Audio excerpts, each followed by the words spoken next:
Астана қаласы білім басқармасына қарасты нөмірі 86 зияткер балабақшасында болдым. Балабақшаның инновация жөніндегі әдіскері Құралай Ғаниқызы ақтарыла сөйледі.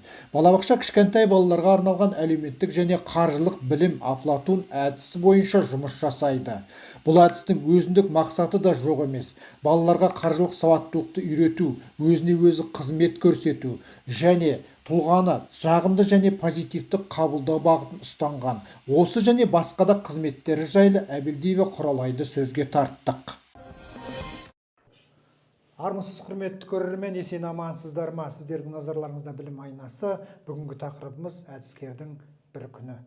Құралай ханым, сәлеметсіз ба? Сәлеметсіз бе? Енді сіз мынау Астана қаласының нөмір 86 зияткер балабақшасының әдіскерісіз, иә? Иә, дұрыс айтасыз. Осы балабақшаға қалай келдіңіз? Өзіңіз таңдадыңыз ба осы мамандықты, әлде біреу сізге көмектесті ме? Балабақшаға барып жұмыс істеңіз деп. Жоқ, бұл менің негізгі алғашқы мамандығым қазақ тілі мен әдебиеті пәні мұғалімі. Мен бұрын оқытушы болып жұмыс жасағам. Қызылорда қаласының Мәншүк Мәметов атындағы Қызылорда жоғары педагогикалық колледжінде жұмыс жасадым. Одан кейін сол жұмыс барысымен қазіргі жолдасыммен танысып, балалы шағалы болуым нәтижесінде осы бала тәрбиесімен көбірек айналысайын, тәрбиелеп түрлі бір салаға бет бұрайын деген секілді мақсатпен осы балабақшаға жұмысқа тұрған болатынмын. Яғни балабақшаға келуіңіздің бірден бір себебі кішкентайлы болғаннан кейін бала тәрбиесіне көңіл бөлу мақсатында. Жақсы. Ал енді осы балабақшада жұмыс істеу, жарайды, өз балаңызды жақсы көресіз ғой? Бірақ өзгенің баласын жақсы көру, жұмыс жасау қандай сізге қазір? Ұнай ма? Сүйіп осы жұмысты атқарасыз ба? Әлде амал жоқ, анау ақша төлейтін болғаннан кейін атқарасыз ба? Жоқ, сіз қателесесіз. Негізі енді бастапқы уақытта өте қиын болды балалармен жұмыс жасау. Негізі балабақшада жұмыс істеу оңай деген пікір өте қате пікір деп білемін. Мен алғаш осы балабақшаға жұмысқа тұрғанда ойлайтынмын, балабақшада жұмыс жасау, тәрбиеші болу, бұл ең оңай жұмыс. Балаларды ойнатқызып қоясың, немесе жаңағыда қазақша мультфильмдер қосып қоясың, балалар тыныш отырады, тамағын ішеді, ұйықтатқызасың деп ойлайтынмын. Негізі өте қиын мамандық екен, өте қиын сала екен. Қазіргі балаларды тәрбиелеу, олардың қабілеттерін ашу деген секілді шеберлік әрбір тәрбиешінің қолынан келе бермейді. Мен алғаш рет осы балабақшаға келген кезде ең бірінші тәрбиеші болып қызмет атқарғанмын. Содан жақсы жетістіктеріме байланысты, талпынысыма байланысты, балалардың сүюінің арқасында қазіргі уақытта осы инновация әдіскері болып тұрмын. Яғни менің түсінгенім, балабақшаның тәрбиешісі болу, ол шағын бір ғылыммен айналысудың бір түрі дегіңізге отыр ғой? Дұрыс айтасыз, Мұхтар Әуезовтің өзі айтқан болатын. Балабақшаны, жалпы баланы сүю бұл өнер. Ал өнер деп отырғанымыз бұл осы ғылым іспеттес, жалпы баланы сүю, балаға дұрыс тәрбие беру, бағыт беру, оның алғашқы фундаменті осы мектептен емес, негізі балабақшадан басталады дегім келеді. Оның ең бірінші келген кездегі 2 жастағы кіші балалар болып келеді, оған мектеп алдына даярлау мақсатында біз түрлі іс-шара өткіземіз. Ол баланы өзіне қарату, ол бала саған сену деген секілді этап бойынша жұмыстар өте күрделі болып табылады. Сондықтан тәрбиеші, жалпы балабақшада жұмыс жасайтын маман өте универсалды болу керек. Әмбебап болу керек. Әмбебап болу керек, иә. Жан-жақты. Яғни өзі әнші, әнші де боламыз, біз биші де боламыз, тігінші де боламыз, түрлі киімдер тігеміз.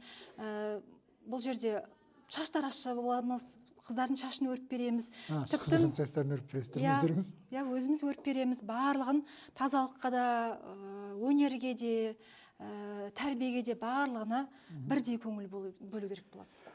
Енді сіз бағана осы сіздердің әріптестеріңізбен сөйлескенде, сіз өлең жазады деп қалды. Иә. Бір өлеңіңізді оқып бересіз бе? Мен өлең жазамын, бірақ өзі өлеңімді оқи алмаймын, өкінішке орай. Жаттай алмайды екенмін. Бірақ оқып беруіңізге болады, иә? Оқып беруіме болады. Бар ма телефоныңызда?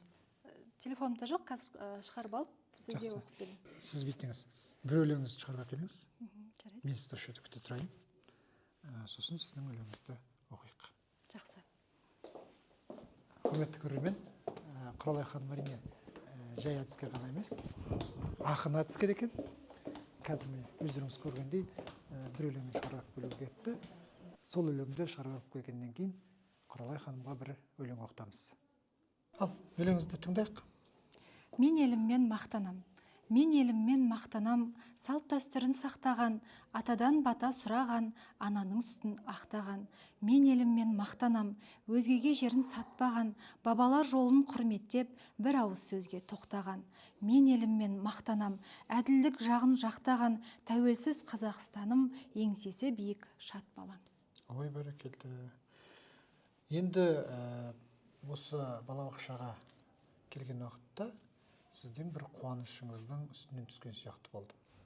Қандай енді? Осы сонымен бөлсіңізші өзіңіздің осы таяуда болған оқиғалар жайында. Біз кеше осы 2 күн ғана болды Астана қаласының үздік жас отбасы 2024 байқауының жеңімпазы болып отырмыз. Астана қаласының үздік жас отбасы. Иә, дұрыс айтасыз. Бұл байқауға біздің қатысқан себебіміз өзіміздің отбасылық құндылықтарымызды насихаттау болып табылады. Менің жолдасым өзі елдің тыныштығын ойлап жүргенімен үйде қамшы өреді. Осы қамшы өру сәтін біз осы байқауда көрсеттік. Мен аздап домбыра тартатыным бар, Ерке Сылқым атты күйді орындап бердім. Және де Фариза Оңғарсынованың Мен анамын атты өлеңін мәнерлеп оқып берген болатынмын. Ал қыздарым Кіп-кішкентай торғай деген әнді сыбызғымен әдемілеп айтып берді. Ол қыздарыңызға өлеңді кім үйретті? Мен өзім үйреттім. Яғни отбасыларыңызда өнерге, білімге тұнып тұрған тәрбие бар дейсіз. Жақсы, тамаша. Енді балаларыңыз өскеннен кейін не істейсіз енді? Сіз балабақшадан кетіп қаласыз ба? Жоқ, мен балабақшадан кететін ойым жоқ. Маған өзім жұмысым өте қатты ұнайды.